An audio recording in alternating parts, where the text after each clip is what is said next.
Wils roenom peerska-activiteiten die het oor zijn waren, gong de fanatieke wettersporter naar Terhenne.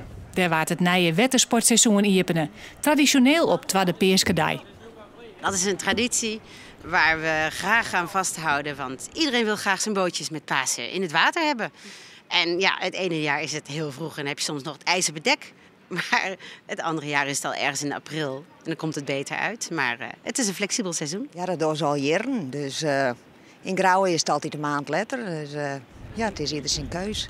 In jouw leverseizoen dat het misschien wat later weer in het seizoen? Ja, wij wel.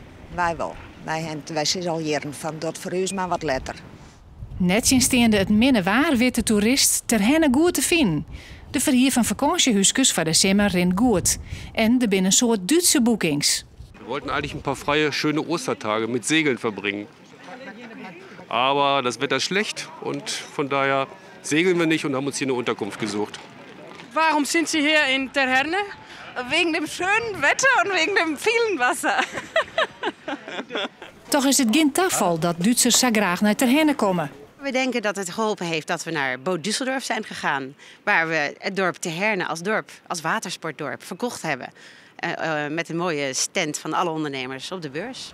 Maar jonken de Duitse belangstelling, denken ze in het dorp van Hielke en Sietse, dat ik inwoners uit eigen land Terhenne beter weten te vinden deze zomer. Ja, we denken dat een heleboel mensen ervoor kiezen om gewoon lekker dan maar in Friesland op vakantie te gaan.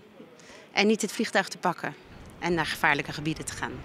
En de andere reden is dat er geen EK is dit jaar. En dat mensen dus rustig hun vakantie kunnen gaan boeken. Want ze hoeven nergens mee rekening mee te houden met finale wedstrijden of zo. En dus hoop je de ondernemers dat in Terhenne gauw de zinnen weer terugbrengt. En er volop Duitse toeristen komen. Al denken de Duitsers daar zelfs wat oorzoer. Wir wollen keine Deutschen sehen.